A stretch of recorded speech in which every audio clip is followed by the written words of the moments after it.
the most ordinary ways. I always stop and wonder. Hello friends, नमस्कार दोस्तों, आप सभी का स्वागत करते हैं हमारे चैनल में। आज हम आए हैं श्री गोट फार्म में, जिनके ओनर का नाम है दीपक भाई। मिलेंगे दीपक भाई से और बातचीत करेंगे। आज मैं इसका दिखाने वाला है कि नई जानकारी देने वाला है। नमस्कार दीपक भाई। नमस्कार नमस्कार। आज मैं इसका दिखाने वाले हूँ सिरोही अजमेरी और गुजरी की बकरियाँ हैं। शिरोही, अजमेरी और गुजरी की बकरियां हैं आपके पास अभी अवेलेबल। तो अभी ये आपके पास अभी बजट बकरियां है कि हावी लेंथ में बकरी है? आप किस में प्रेफर करोगे?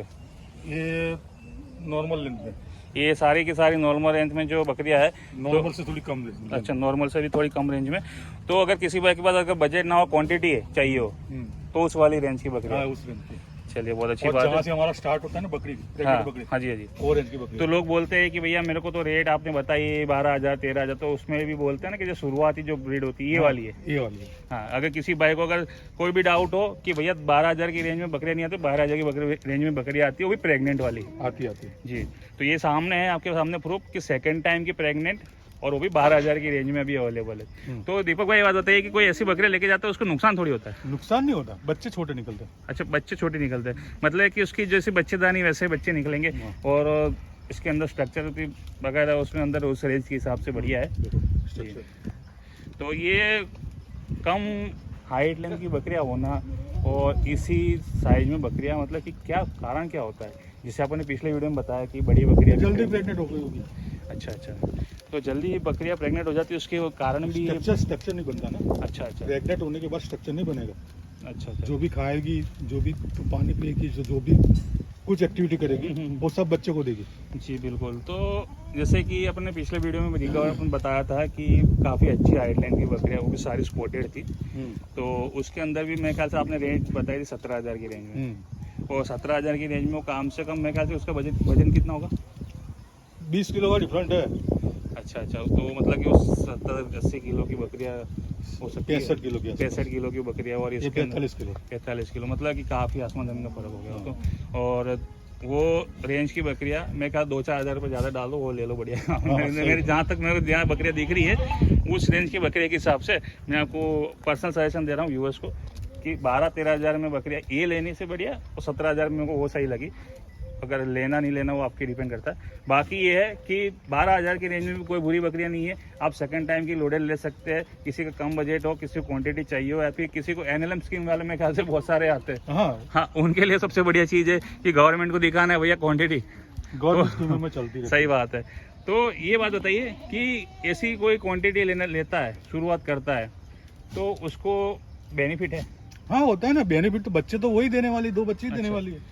बच्चे छोटे रहते हैं ना। हाँ। तो उसका मतलब कि क्या फर्क, दूसरा कोई फर्क नहीं है, बच्चे छोटे रहते हैं। हाँ, जैसे कीमत है और जैसे बेनिफिट। ये बकरी है जी 40 किलो की बकरी है, तब उसका बच्चा आप एक्सेप्ट नहीं कर सकते कि मेरा बच्चा 70-80 किलो का जाए। हाँ, नहीं पॉसिबल ही नहीं ना। उसकी बच्चेदानी बड़ी छोटी है और उसका ग्रोथ भी छोटे रहेगा। सही बात है। तो इसका मैक्सिमम भी 44-50 चल जाए तो बहुत बड़ी अच्छी बात है। चलिए, बहुत अच्छी बात बताई। तो जो ब्रीडर आपने देखा लास्ट जी जी बिल्कुल, वो ऐसी लंबी चौड़ी बकरी का ब्रीडर होता है। 17,000-18,000 की बकरी आती है, उसका लंबा चौड़ा काम होता है।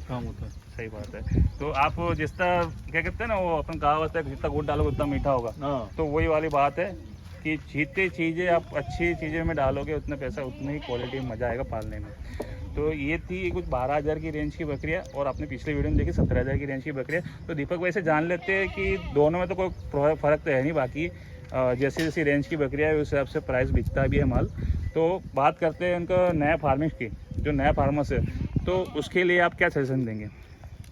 प्रेग्नेंट बकरी से बिजनेस स्टार्ट करिए। जी, प्रेग्नेंट बकरी शुरुआत करिए, लेकिन अगर शुरुआती में जैसे कि दोनों अलग अलग रेंज की बकरियाँ है। रेंज में क्या है कि वजन में फर्क आ जाता है। रेंज फर्क, पेमेंट का फर्क है, तो वो तो वजन का फर्क है जी, उसका दूसरा कोई फर्क नहीं है। बिल्कुल। तो बकरे तो बच्चे तो दो ही देने वाली है, वो भी 2 देने वाली है, तो उसमें भी वो बेनिफिट है जो भी इसमें भी बेनिफिट है। लेकिन वजन बकरे का कम हो जाता है। जी बिल्कुल, बच्चों का वजन कम हो जाता है। तो जैसे कि पालन करने के लिए सबसे बेस्ट आपकी नज़रों में सबसे बेस्ट क्या है?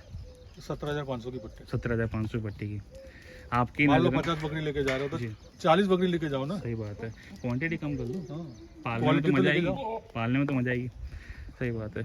आप अगर किसी फार्मर नया स्टार्टअप करना चाहते हैं तो उसको आप क्या जानकारी देना चाहेंगे? तो अधिकतर क्या होता है, लालच में भी आ जाते बहुत सारे छोटे बच्चे ले लेते हैं। लालच में क्या है, मेरी बात सुनो, जो सब पैसों का खेल रहता है। सही बात है। अब मैंने 17,000 बोल दिया, कोई ने 12,000 बोल दिया, 12,000 में बाल चिपका दिया। सही बात है। तो वही बात को काट के बीच में आगे काम वाले काम। चलिए बहुत अच्छी कोई बात 17,000 वाला माल 12,000 में देगा नहीं, है। सही बात है। क्योंकि 17,000 17,500 का माल हम बेच रहे हैं, तो उसके अंदर हमारा मुनाफा कितना होगा? ज्यादा ज्यादा 1,000 रुपया। सीधी सी बात है ना कि मटन का पैसा तो लगाएगा कोई नहीं, ज्यादा ज्यादा हमारा 1,000 रुपया मुनाफा रहेगा। सही बात है। ज्यादा से ज्यादा 1,000 रुपये लेगा, उससे ज्यादा क्या ही होता है मुनाफा? क्या होता है? हाँ, सही बात है। तो और होलसेल के रेट में मेरे ख्याल से कम ही होता है। कम ही होता है। सही बात है। और 12,000 में भी कोई बुरी बकरियां नहीं है, आप आंख बंद करके ले सकते हैं। लेकिन हाँ, ये चीज़ है कि 12,000 में और 17,000 वाली बकरी में फ़र्क है। तो अगर कोई 17,000 वाली बकरी 12,000 की बना के दे रहा है तो उससे सावधान रहे। हाँ, और जैसे कि बच्चे दाने में कोई फ़र्क नहीं है, दूध में फ़र्क आएगा और जो बच्चे थोड़ा छोटे मिलेंगे और इससे ज़्यादा कोई फ़र्क नहीं। तो दीपक भाई बात बताइए कि इनकी बात करते हैं वैक्सीनेशन की, तो वैक्सीनेशन इनका कैसे होता है और कैसे कराना चाहिए वैक्सीनेशन? अभी वैक्सीनेशन कंप्लीट है कि नहीं है, बताइए। वैक्सीनेशन कंप्लीट होता है जी हमारे आश्रम में, अच्छी सेवा है, वैक्सीनेटेड माल रहता है। जी। और आपके यहाँ जाके बच्चा देने के बाद 2 महीने बाद वैक्सीन करना है। अच्छा। चलिए बहुत अच्छी बात बताई। तो वैक्सीनेशन में तो आपने अच्छी जानकारी। और मान लीजिए कोई आके ट्रेनिंग लेना चाहता है आपसे कुछ हाँ, तो बात ले सकता है ना, आके रुक सकता है, हमारा रुकने की जगह है, फसला डबल बेड लगा हुआ है। सही बात है। पंखे तो लगे हुए हैं। जानकारी क्या होती है कि अधिकतर लोग अभी ट्रेनिंग के नाम पे बहुत सारे लोग 30-35 हज़ार रुपये ले लेते हैं, फीस ले लेते हैं। और इससे अच्छा तो मेरा कहना प्रेफर ये है कि बकरी ले जाओ। हाँ, बकरे लेने आओ, हाँ। ट्रेनिंग ले जाओ। और उस टाइम पे ट्रेनिंग ले जाओ। और ट्रेनिंग में कितना टाइम लगता है? 4 घंटा, ज्यादा क्या लगेगा? 4-5 घंटे में सीख जाता 4-5 है। घंटे में तो और सब प्रैक्टिकली करवाएंगे तो बढ़िया ही। प्रैक्टिकली करवा लेते सही हैं। बात है। तो वो प्रैक्टिकल नॉलेज आपको आराम से आ जाएगा।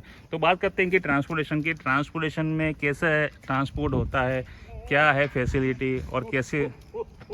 ऑल इंडिया ट्रांसपोर्ट अवेलेबल है। जी। कम से कम 20 टन लेगा तो ऑल इंडिया ट्रांसपोर्ट अवेलेबल मिल जाएगा। अच्छा, चलिए बहुत अच्छी बात है। तो 20 नंग कम से कम लेना पड़ेगा। कम से कम किसी भाई को 20 नंग की रिक्वायरमेंट हो तो वही कॉल कर सकते हैं। बाकी ये है कि रूटिंग एरिया में अगर मान लीजिए कोई आ जाता है तो 10 नंग भी आप स्टार्ट हाँ, कर सकते हैं। चेन्नई वाली लाइन पे या कोलकाता वाली लाइन पे। हाँ, मतलब कि जो का आपकी लोकेशन है, दीपक भाई से एक बार राय मशवरा कर ले और उसके बाद ही एक बार आप डील कर सकते हैं, कोई दिक्कत वाली बात नहीं है। और कम से कम 10 नंग से नीचे भी कोई भी हाँ बोलता है तो उससे भी सावधान रहे, माल नहीं पहुँचेगा। और सीधी सी बात है कि 10 नंग कम से कम लोडिंग हो तो ही बता दे। और रूटिंग एरिया होता है तो पहुँच भी जाता है, कोई दिक्कत वाली बात नहीं है। चलिए बहुत अच्छी बात थी। तो ये थी कुछ जानकारी श्री गुड फार्म के ओनर के बारे में, दीपक भाई के बारे में। ऐसी जानकारी पाने के लिए हमारे चैनल को सब्सक्राइब करते रहिए और बेल आइकन जरूर दबा दीजिए ताकि आप तक नई जानकारी से हम लाते रहेंगे, आप तक पहुँचाते रहेंगे। कमेंट सेक्शन में बताइए कि अगला वीडियो किस टॉपिक पे जरूर देखना चाहेंगे। चलिए मिलते हैं अपन अगले वीडियो में। Thanks for watching, bye.